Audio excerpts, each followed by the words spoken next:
In the summer of 1988, a wealthy Jackson, Mississippi woman disappeared from her home in broad daylight. The only clue left behind was a mysterious ransom note. The FBI and local police struggled to find answers in its cryptic message so they could find the kidnapper and retrieve the victim before her time ran out.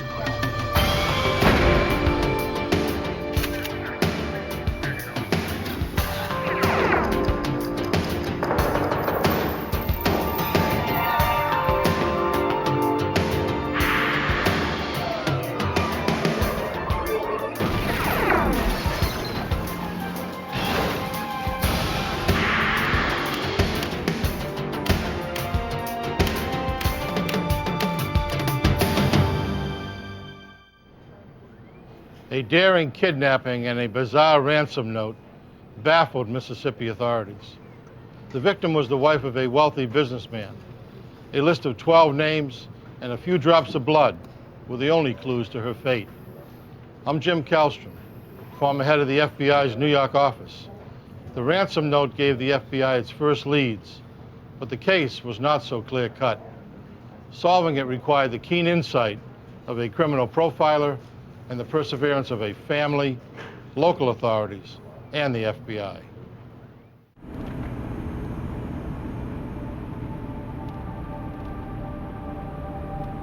"6 a.m., July 26, 1988.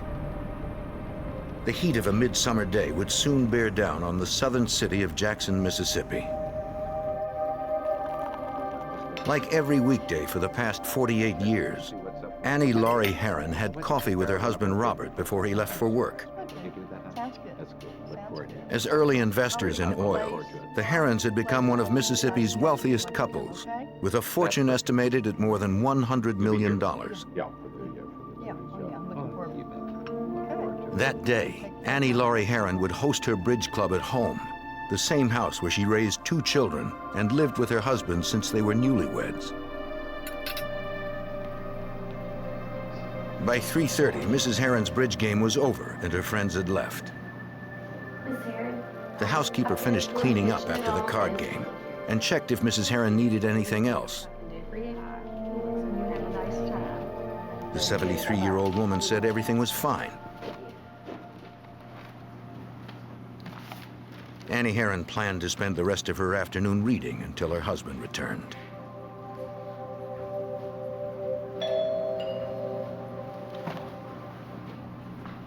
She wasn't expecting anyone, but perhaps one of the bridge players or the housekeeper had forgotten something. Her husband wasn't due home for an hour. Hi, how are you, ma'am? I'm fine, thank you. How are you? Good. I got to see your husband. I have a letter. I'm back to see him. No, I don't mind waiting at all. Let me... Annie Laurie Heron was on her own. At about 4:30 that afternoon, Robert Heron returned from work.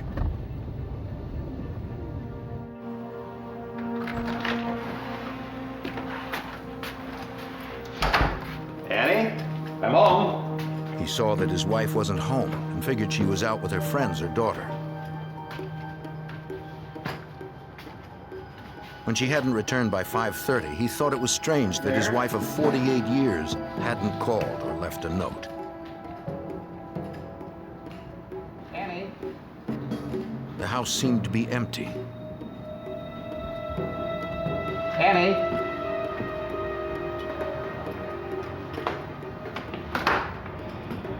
Robert grew concerned and began calling family and friends. Anywhere that I can tell. No one had seen Annie since the bridge game. Maybe we're going to have to do something else.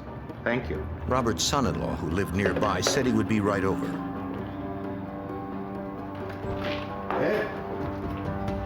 The son-in-law said he and his wife hadn't heard from Mrs. Heron that day. Right here. Robert Heron pointed out that when Annie left the house, she usually took her purse. I've looked everywhere. But his wife's purse and shoes sat beside her reading chair. Her newspaper and glasses were nearby. Neighbors, you know, are just, I just don't know what to say. Robert was worried since Mrs. Heron's medicine for a chronic intestinal disease was still in the bathroom. She would need to take it soon or she would not be able to absorb food. Look again. The men continued to search for some indication of where she'd gone. A piece of paper near the front door caught the son-in-law's eye. It was a ransom note without specific instructions. Annie Laurie Heron had been kidnapped. We've got to do something real fast. The note demanded that Robert Heron pay 12 separate men before 10 days passed, but it didn't say how much or where to send the money. He was ordered not to call police, so he waited for a ransom call with instructions on getting his wife back. When none came by nightfall, he contacted the Jackson Police Department despite being warned not to. Officers secured the ransom note, hoping to keep any fingerprints intact.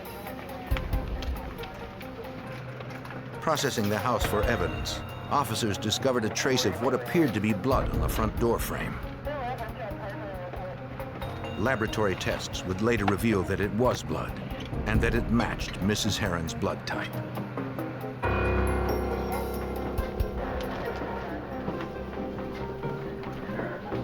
A Jackson police detective interviewed Robert Heron.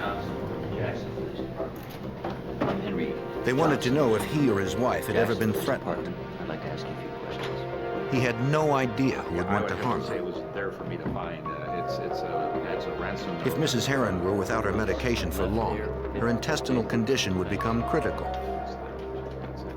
It's folded just like that. Kidnapping is a crime that must be solved quickly, or the chances of rescuing the victim are slim. That evening, Jackson police contacted Special Agent Patrick McGlennon of the FBI's Jackson Field Office to bring the resources of the federal government to bear right away. Under the federal kidnapping statute, the FBI has jurisdiction whenever an individual is kidnapped in the United States. The presumption in this case, of course, was a kidnapping had occurred, a ransom demand had been made, and the possibility of travel interstate is in fact why the FBI gets involved in these types of matters. The FBI called U.S. Attorney James Tucker, who would advise investigators in legal matters as the case developed. Like most residents of Jackson, Tucker had great admiration for the Herons. Robert Heron was a self-made man, and at the time of this incident, which was 1988, Mr. Heron was probably considered one of the foremost financial wizards here in the Jackson area.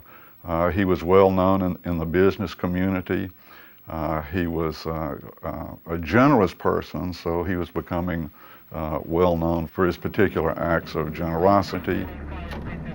By dawn the next day, FBI agents and evidence technicians arrived at the Herons' home. The Jackson police detective filled in the case agent on what they'd learned so far. The FBI set up a satellite command post at the residence and tapped the Herons' phone, ready to trace any ransom calls. There was little doubt that multi-millionaire Robert Heron was the real target. Yet Mr. Heron hadn't been told what to pay to get his wife back. It was impossible to comply, or nearly impossible to comply, with the demands because they were non-specific in nature. Mrs. Heron was not even mentioned in the note. There was no provision for her safe return. The note did say that the 12 men listed had been involved in the same photography company. Robert Heron explained that he had once served as chairman of the board for that company. Some of the company's franchisees had been sued to recoup losses, but Heron did not know which ones. It seemed unlikely that the 12 men named had kidnapped Mrs. Heron, but perhaps one or more of them was striking back at the company through Robert Heron.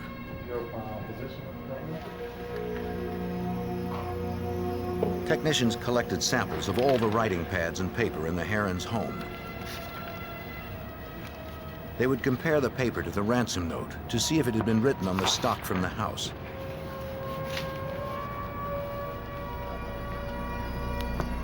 The results would take a few days.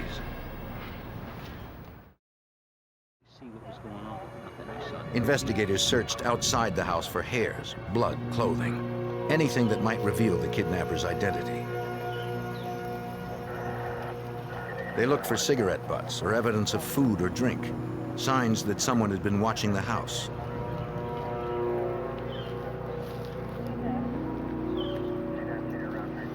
They found nothing.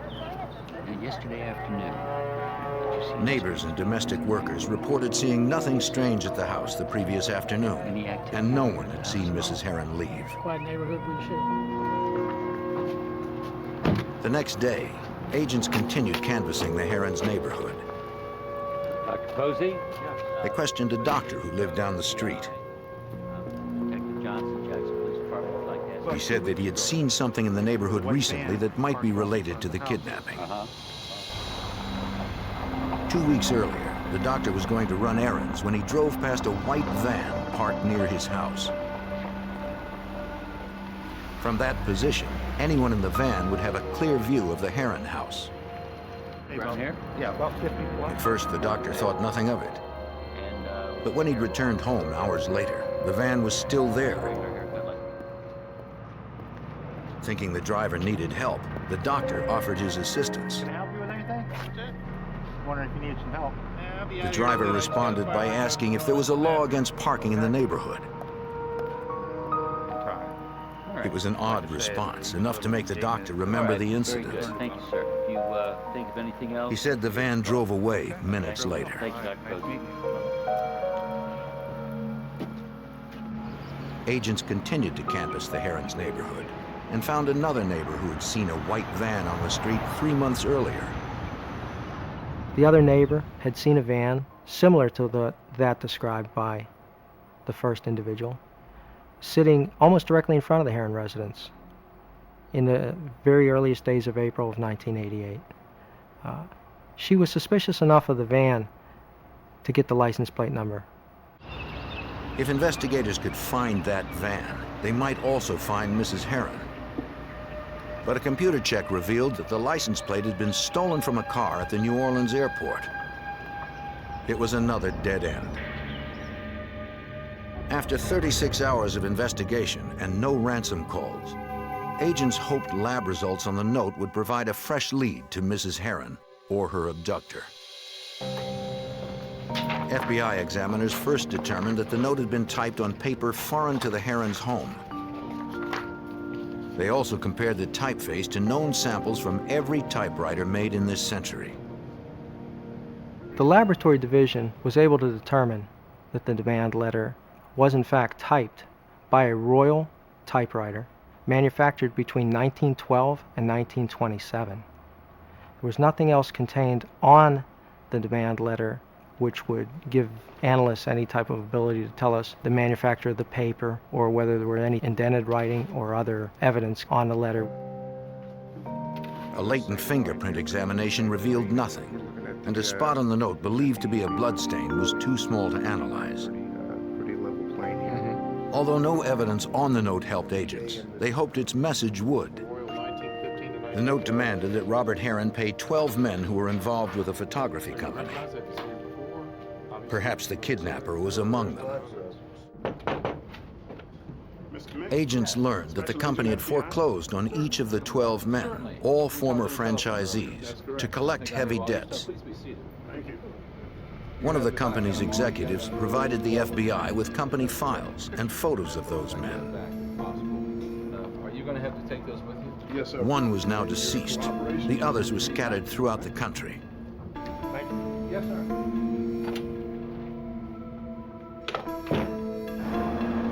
At the FBI's Jackson field office, agents split up the 11 names and began to review the files and photographs. They sent leads to FBI offices in the towns and cities where the men currently lived, requesting additional information. Agents found that many had financial troubles.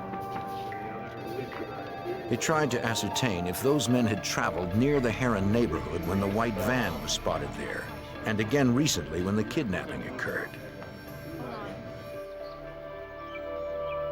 FBI agents across the country began covert surveillance on the former franchisees.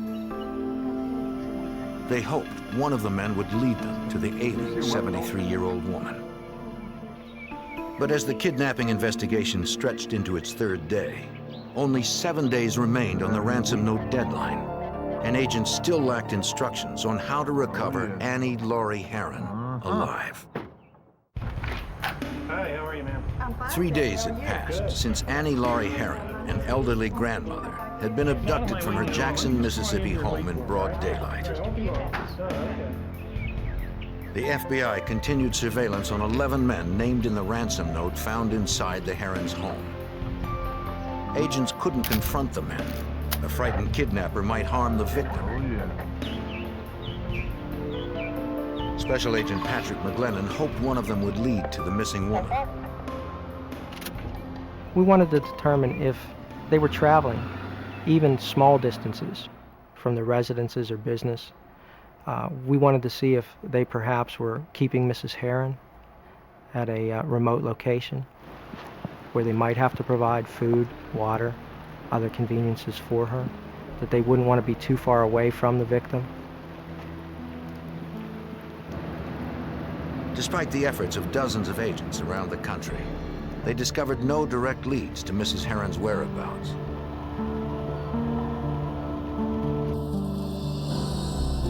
But they still resisted contacting the 11 men directly so as not to reveal the investigation. The FBI considered the possibility that the kidnapper might be someone other than the men listed on the note. Agents contacted the Behavioral Science Unit at the FBI Academy in Quantico, Virginia for assistance.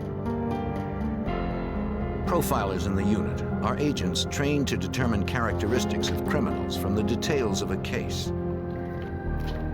One profiler reviewed the evidence, particularly the ransom note, looking for indications of the kidnapper's psychological makeup.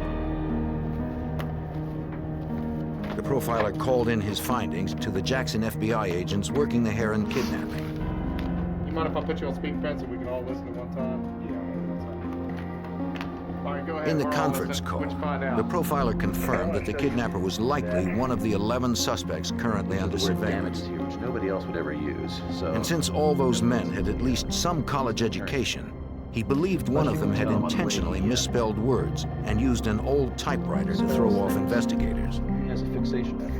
The profiler said the abduction was an act of revenge against Robert Heron by a paranoid individual who was willing to kill. The Behavioral Science Unit believed that a sole perpetrator was responsible for this crime, that it would be a white male of approximate middle age, and that the individual would probably be working alone, although if they were working in concert with someone else, that person would provide a very subordinate role. It's bad. The profiler also concluded that by this time, there was only a 50% chance that Annie Heron was still alive. One further detail caught the profiler's eye, a phrase that did not seem to match the rest of the note and might point to the profession of the kidnapper. The note said, "Pay them whatever damages are owed to them.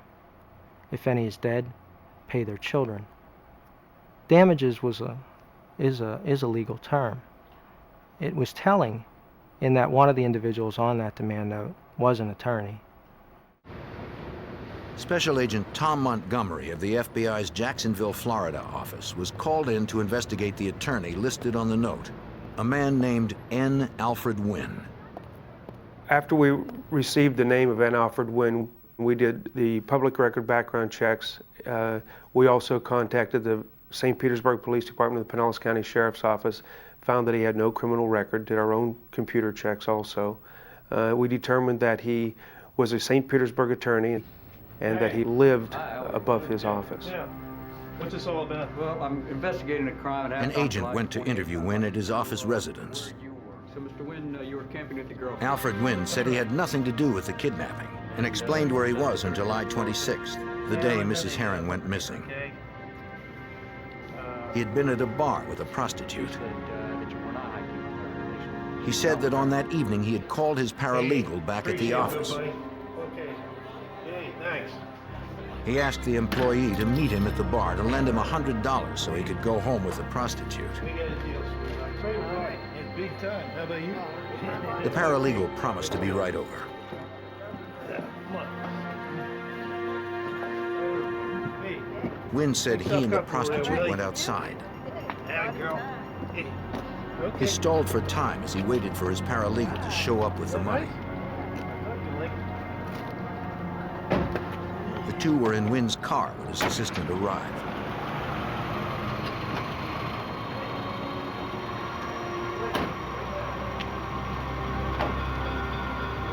Hey, done. Hey, way to go. Wynn Good took man. the money, then left with the prostitute. Pay much attention Wynn to said he it. didn't remember much about the evening. He didn't know the name of the bar or the prostitute's real name.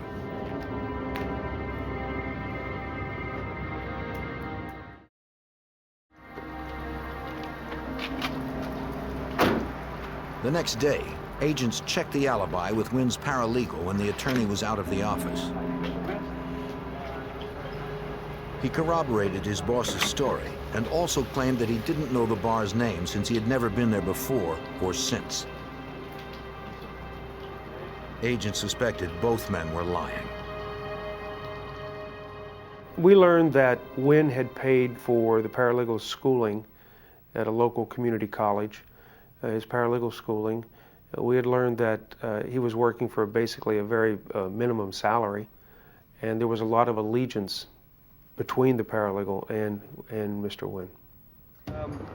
Talk to his girlfriend. Later, an agent re-interviewed Wynn's paralegal, explaining their suspicions. Didn't go camping. He maintained that he had met Wynn at the bar on the same day of the kidnapping, though he did reveal something new about his boss.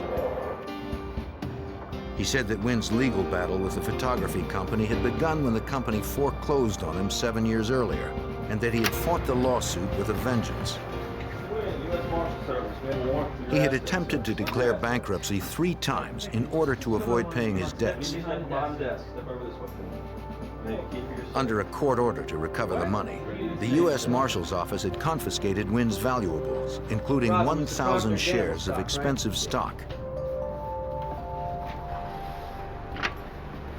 They also impounded Wynn's European sports coupe, a car the paralegal said Wynn loved.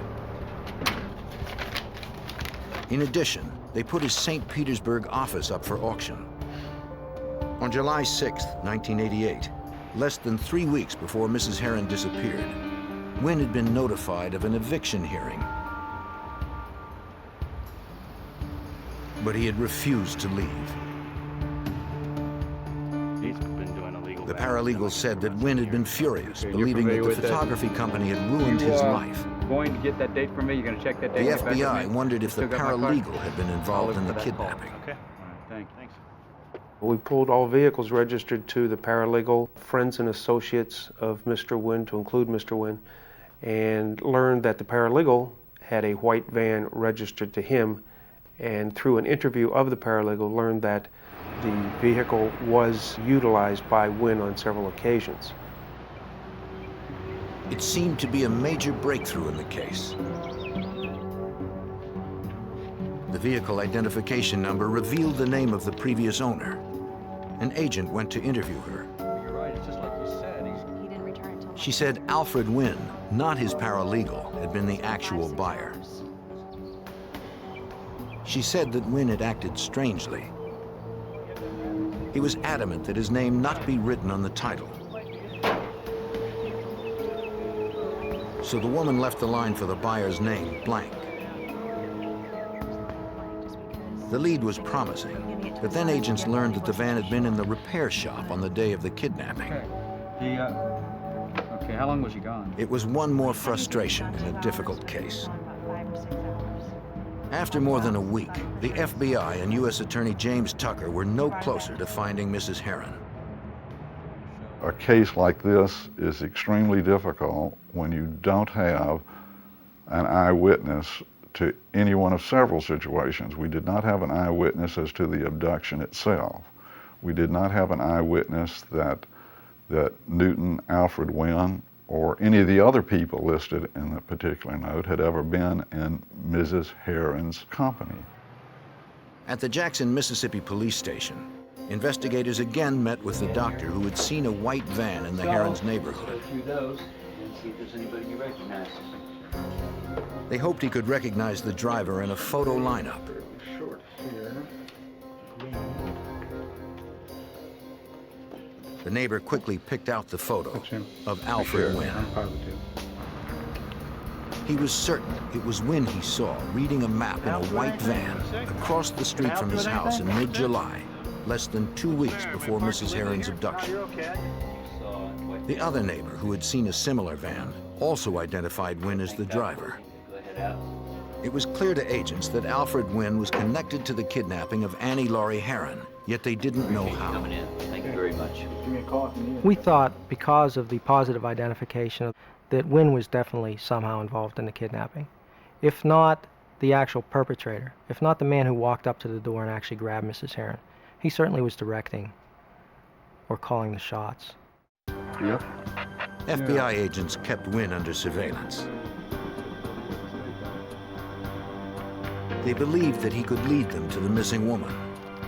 But as the deadline in the ransom note approached, hopes of finding the frail Mrs. Heron dimmed further.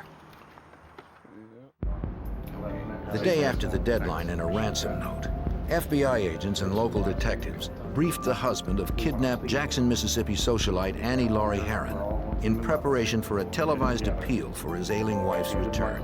We'll be able to do it. Okay, thank you. The note hadn't outlined specific steps to earn Mrs. Heron's release.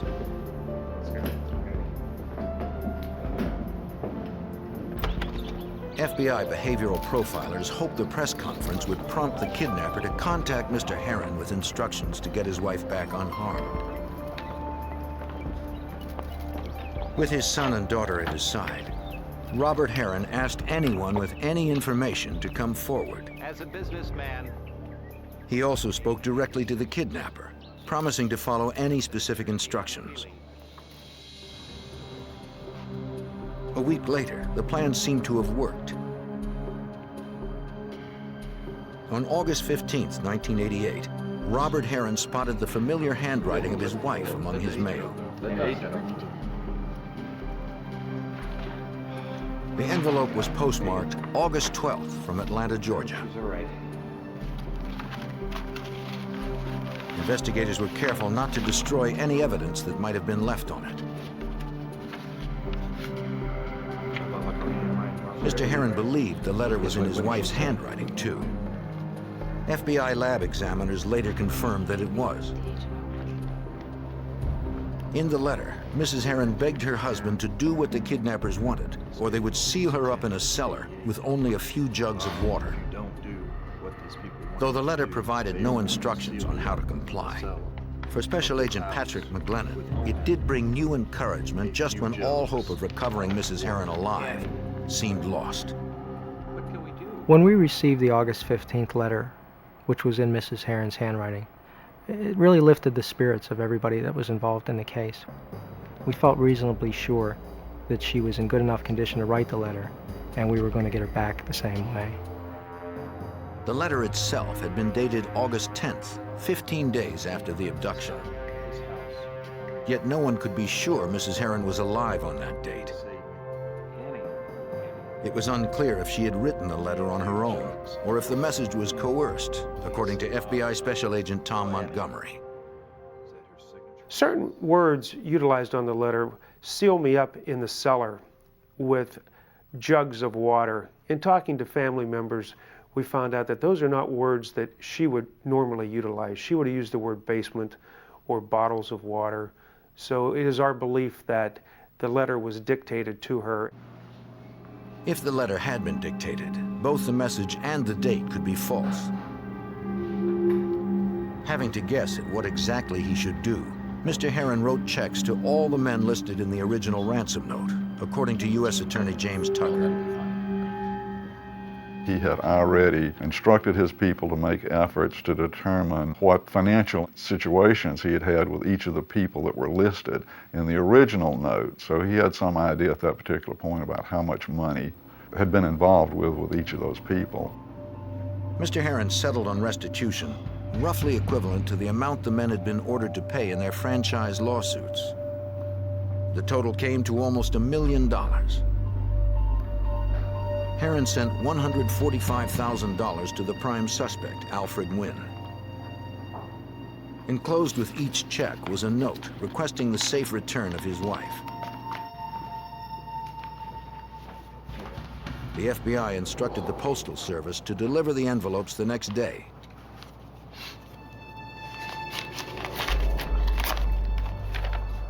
Later, agents spoke with Wynn's paralegal and learned of the attorney's reaction to Mr. Heron's check. When Mr. Wynn received his check in Tampa, Florida, he opened it, read the contents of the letter from Mr. Heron, turned to his paralegal and stated, "This is not what I wanted." He told his paralegal that what he had wanted was to get his life back, the return of his confiscated car, jewelry, and other property. Wynn sent back the check with a note enclosed, saying he hoped Mrs. Heron would be returned safely. Agents now believed that Alfred Wynn had kidnapped Mrs. Heron for revenge against the photography company Heron once chaired, not for monetary gain. That meant it was less likely Mrs. Heron would ever be returned alive. Although some of the people receiving checks kept the money, most returned similar responses. Some of the people that Mr. Heron sent these checks to sent the checks immediately back to him, sent letters, or called on the telephone, expressing their regret to Mr. Heron that something like this could happen to his wife. They wanted nothing to do with the money, and they weren't going to benefit through his grief. 2.5 months passed without further word from Annie Heron's kidnapper. Considering her fragile health, chances were slim she would survive this long. In early November 1988, the case was featured on a national crime-solving television series. Agents around the country chased each of hundreds of leads called in. One call from a woman in Florida seemed especially promising. Although none of the names on the ransom note had been broadcast, she said that if Alfred Wynn were on the list, she had important information. The FBI learned that the Florida woman was a spiritual advisor, which did not initially bolster confidence among agents. Special Agent Montgomery from the FBI. We spoke on the phone. But after a brief interview, they realized she had a strong reputation in the law enforcement field, having often assisted police in the past. I recognized some of the information that he... The advisor told an agent she had first met N. Alfred Wynn 4 years earlier. In 1984, he had his first consultation, asking her advice about problems he had with the head of a photography company, the same company mentioned in the Heron ransom note. She instructed him to pursue his problems through the court system and take legal means, and he told her that he had already done that, and it just didn't work. That's the big problem. That is the biggest Wynn problem said he in life wanted to right kidnap now. the head of the company and hold him hostage until he got what he wanted. He had the perfect place to put the man and said that he was looking for someone to help him. He called her a month and a half later to ask if she would help. Besides, I go without risking losing these clients. Trying to get new clients. She declined. It's tough too, but The advisor provided the FBI with records of her work with Wynn.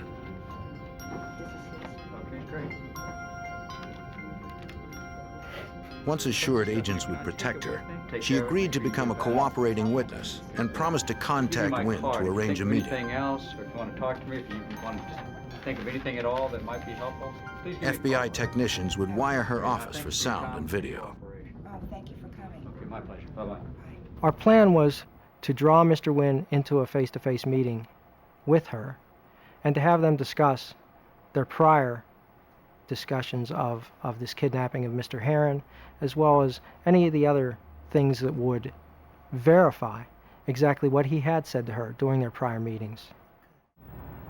Alfred Wynn took the bait. The monitored meeting took place in early December 1988. FBI agents watched as Wynn approached the office.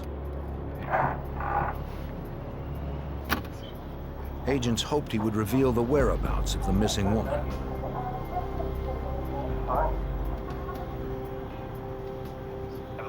The advisor told Wynn she had seen the crime show on television and asked if he had kidnapped Annie Heron. FBI one, can you hear him in there? Wynn denied it, adding that he had decided not to abduct Robert Heron as he had previously discussed with the advisor. The recording corroborated the advisor's statement, but it didn't provide agents with the evidence needed to arrest Alfred Wynn. When Wynn left the office, FBI agents followed him. We hoped a meeting between Mr. Wynn and the psychic would lead him to, at the very least, check on the location of Mrs. Heron's body or lead us to a co-conspirator. But the suspect never went to visit a place where the body could have been kept. Weeks later, agents learned that Wynn owned a cabin in Florida's swampland, a perfect place to hide a body. Dead or alive, agents hoped they'd find Annie Heron there. They had no way of knowing if the house was booby-trapped or if someone was armed and waiting inside. 6 months after 73-year-old Annie Heron was kidnapped in Mississippi, FBI agents hoped to find her in a remote Florida cabin owned by prime suspect Alfred Wynn. A message from the kidnapper had threatened that the elderly woman would be sealed alive in a cellar. But agents found no cellar. The police was empty of anything related to the kidnapping. FBI Special Agent Patrick McGlennon and other investigators continued searching for the kidnapped woman nearby. We began to look in dry cisterns, some swamp area adjacent to those properties, the outbuildings, screened porches, whatever structures existed. We found no sign of Mrs. Heron, and no sign that anybody had ever stayed there for any length of time. Certainly no cellars. There were no cellars in that section of Florida. Annie Heron was still missing and presumed dead. Then, in late July of 1989, Alfred Wynn sent a filing cabinet to the IRS, challenging them to find disputed financial documents. All right, guys, we got the filing cabinet we've been waiting on. Waiting from the IRS. Let's go ahead and move it in there, please. That's good right here. But he failed to check the cabinet thoroughly, and his arrogance would bring him down. Wynn, we believe, sent those thousands of documents to Internal Revenue Service as part of an effort to intimidate them into leaving him alone. That was a pattern that the agents discovered in regard to Wynn conduct in a number of situations. His arrogance was demonstrated in his efforts to overpower whoever he was involved with at any particular point. When they found letters regarding a kidnapping and murder plot, IRS agents called the FBI. The documents outlined how Wynn and a former girlfriend had been planning to kidnap and kill the woman's husband. According to FBI Special Agent Tom Montgomery, the similarities to Annie Heron's abduction were obvious. They mentioned utilizing an old typewriter to type a communication, and the first ransom note for Annie Laurie Heron was typed on an old 1920s vintage typewriter. They also mentioned detailed maps, surveillance of the area. They also mentioned that it was actually Wynn that was going to do the crime, and the female was just going to help him and obtain what he needed. FBI agents tracked down Wynn's ex-girlfriend at the community college where she worked. They needed to question her about the plot outlined in the letters. At first, she claimed she knew nothing about the plot. But when reminded that interfering with an investigation was itself a crime, she decided to cooperate. The last time you saw him was a few years ago? She said the plot to kill her husband was Wynn's idea. When she realized he was serious, she had broken up with Wynn. 6 months ago. Mailed it from Miami. Agents asked if she had had any contact with him since then. She said that a year earlier, in early August 1988, Wynn had asked her to meet him at a motel in DeLand, Florida. It was just days after Annie Heron had been kidnapped. Wynn acted paranoid, silently handing her a note that asked if her car was bugged and if she'd been followed.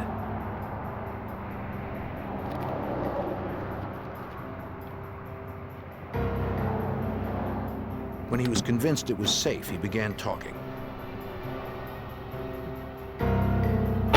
What's this all about? Wynn asked her to mail a letter for him, offering her $500 plus travel expenses. First of all, do not touch it. She agreed, and he paid her half in advance, $250. They're in there. Very, very important. Wynn handed her an envelope wrapped in a gray linen napkin. Then he gave her very specific instructions. She was not to touch the envelope or even look at the address. Wynn ordered her to mail it from Atlanta, buy the airline tickets under a false name, and fly into and out of 2 different airports.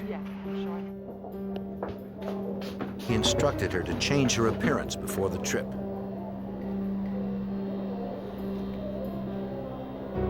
She complied, changing her clothes, jewelry, and hair in the women's restroom at the airport.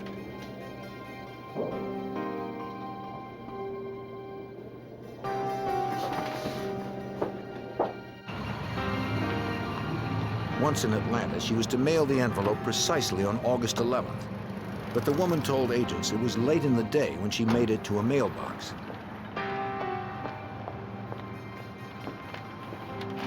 At the last moment, she said she couldn't resist a glance at the address. The letter, allegedly sent by Annie Laurie Heron, was postmarked on August 12th from Atlanta. Have you seen this Agents photograph showed the before? woman a photo of the envelope Robert Heron had received. She immediately recognized the distinctive handwriting. It was the envelope she had mailed. Do you have on this? I'd like to clarify. She said that she had thrown away the napkin used to carry the envelope on a rural road.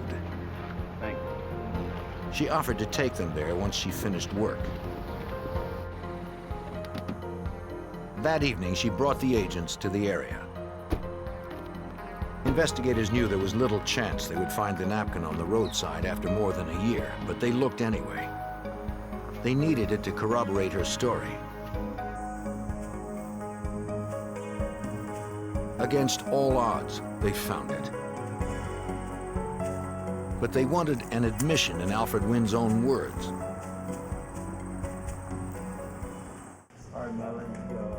With a solid cooperating witness, agents were getting closer to arresting Wynn. At the FBI's request, Wynn's ex-girlfriend agreed to be wired for an audio-tape meeting between herself and Wynn. We had hoped that Mr. Wynn would discuss facets of the crime, that he would tell her what she had accomplished by sending the letter to the Heron residence, that he would thank her for her help, that he would pay her. The woman called Wynn and set up a meeting. Agents had instructed her to try to draw Wynn out about the trip to Atlanta.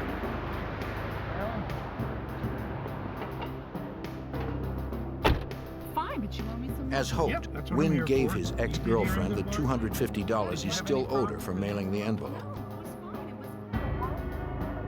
Wynn refused to talk in detail about his plan, and he never mentioned Annie Laurie Heron. He seemed to have stonewalled investigators again. Convinced he was involved and desperate to find Mrs. Heron, the FBI knew they had to arrest Wynn soon. On March 11th, 1989, the FBI was ready to arrest suspected kidnapper Alfred Wynn. They set up a second meeting with Wynn's former girlfriend who had begun cooperating with authorities. The ex-girlfriend had been wired so agents could record the conversation. They hoped Wynn would say something incriminating about the kidnapping of Annie Heron, so they could charge him and recover Mrs. Heron or her body. FBI Special Agent Tom Montgomery had coached the informant on how to deal with Wynn in this crucial second meeting. We had instructed her to become more aggressive in this meeting and to basically indicate to him that she was aware that she was involved in a criminal act, that she'd been watching television, and that she now realized that the letter that she mailed may in fact be involved in the kidnapping, may have been a second ransom note, hoping to elicit from him something to incriminate him further. Agents watched and listened as the woman pushed Wynn about the Heron kidnapping. The suspect soon became defensive and left the car without admitting any knowledge of the crime. He's pulling out. Let's go, let's go, let's go. Agents knew it was time to make their move.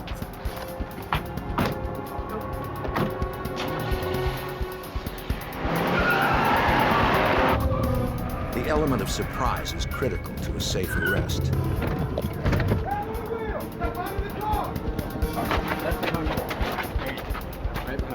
Alfred Wynn was charged with conspiracy to kidnap, mailing a threatening communication, and perjury for testifying in front of a grand jury that he wasn't involved in the kidnapping.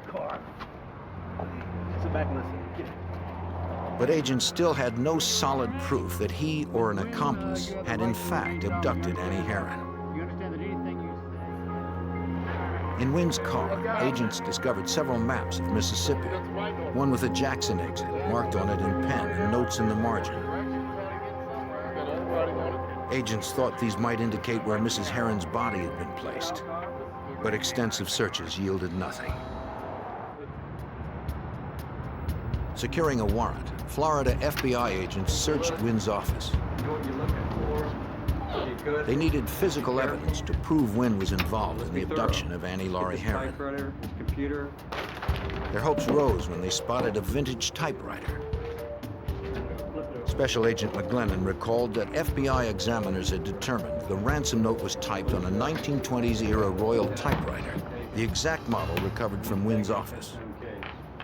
This seemed to be a very significant break. In my mind, this was the typewriter upon which Wynn typed the initial demand note that was left in the Heron's home.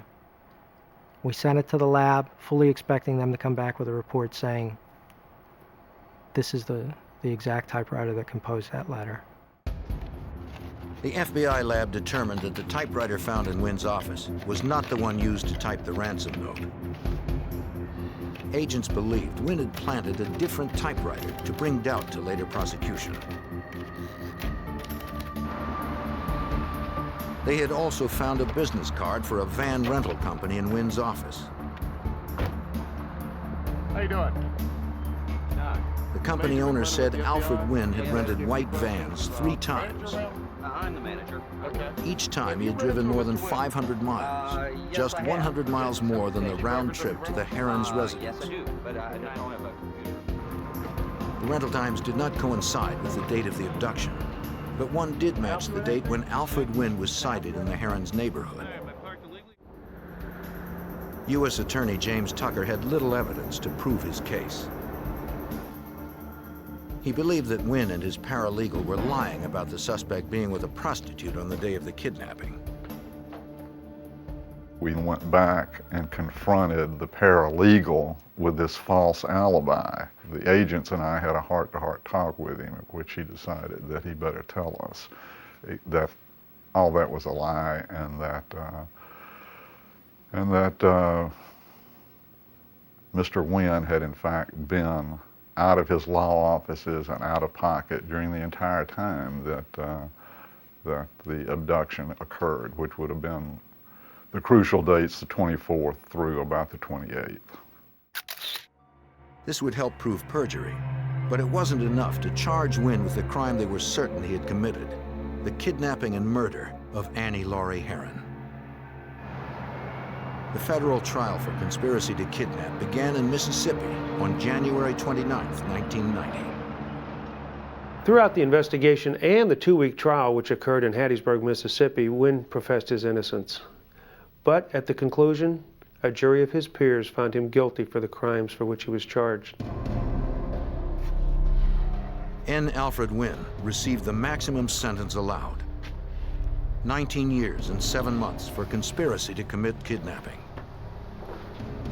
He has no chance of parole from the federal prison in Coleman, Florida. We have never to this day resolved where Mrs. Heron is now. And the family deserves to know that.